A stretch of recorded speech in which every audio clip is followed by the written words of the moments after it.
ଶରୀରର ବିଭିନ୍ନ ଅଂଶ ଆଜି ଜାଣିବା ଶରୀରର ବିଭିନ୍ନ ଅଂଶ ସଫା ରଖିବା କେମିତି ସୁସ୍ଥ ରହିବା କେମିତି ଯଦି ଅଙ୍ଗ ସଫା ରହିବା ସୁସ୍ଥ ରହିବା କି ନା ଯେମିତି କି ସଫା ରଖିଲେ କଣ ହବ ହାତ ଧୋଇକି ଆମେ ଖାଦ୍ୟ ଖାଇବା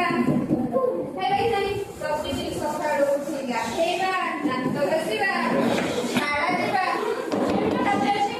ସେମିତି ହେଲା କରିବା ହେଲା ସମସ୍ତେ ବସିକି ଆମେ ବୁଝିବା ଆମେ ପ୍ରଥମେ କଣ ହାତ ଧୋଇକି ପ୍ରଥମେ ଖାଇବା ସମସ୍ତେ ହାତ ଧୋଇକି ଖାଉଛ ଆଜ୍ଞା ସକାଳୁ ଉଠି ମୁହଁ ଧୋଇବା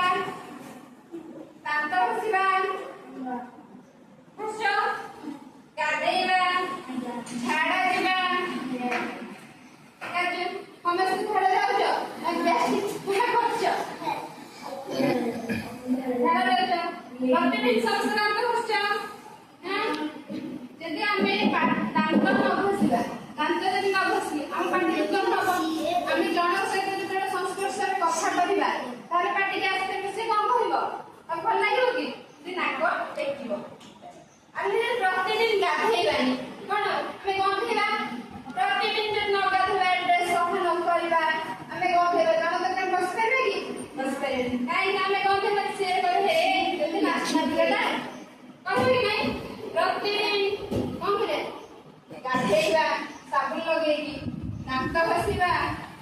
ତେଲ ଲଗେଇକି ମୁଣ୍ଡ କୁଣ୍ଡେଇବା ସଫା ଡ୍ରେସ୍ ପିନ୍ଧିବା ପ୍ରତିଦିନ ଗାଧେଇବା କରିବା ଆଉ ଗୋଟେ କଥା ପ୍ରଥମେ ଆମେ କଣ କରିବା ହାତ ଧୋଇକି ଖାଇବା ଆମେ ଯଦି ହାତ ଧୋଇକି ନ ଖାଇବା ତାହେଲେ ଆମ ଦେହ ଖରାପ ହବ କି ନାହିଁ ହବ ଆମେ ହାତ ନ ଧୋଇ ଖାଇଲେ ଆମ ଦେହ ଖରାପ ହବ ସେ ଗଲା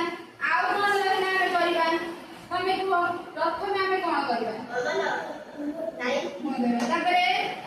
ଦାନ୍ତ ଘଷିବା ତମେ କୁହ ଖାଇବା ହାତ ଧୋଇ ଖାଇବା ତମେ ଝାଡ଼ା ଯିବା ତାପରେ ସଫା ଡ୍ରେସ୍ ପିନ୍ଧିବା ନଖ ବି ଆମେ କାଟିବା ନଖ ନା କାଟିଲେ କଣ ଥିବ ମଳି ନଖ କାଟିଲେ ଆମେ ଖାଇବା ସେ ହାତରେ କଣ ହବ ଆମ ହାତରେ ନଖ ଦ୍ୱାରା ଆମର କଣ ଜର୍ମସ୍ ଲାଗିବ ଜର୍ମସ୍ ଗଲେ ଜୀବାଣୁ ଗଲେ ଆମ ଦେହ ଅସୁସ୍ଥ ରହିବ ଅସୁସ୍ଥ ରହିଲେ ମେଡିକାଲ ଯିବା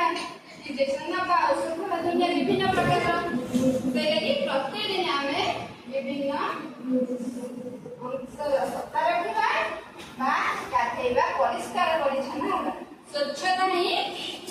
ଜୀବନ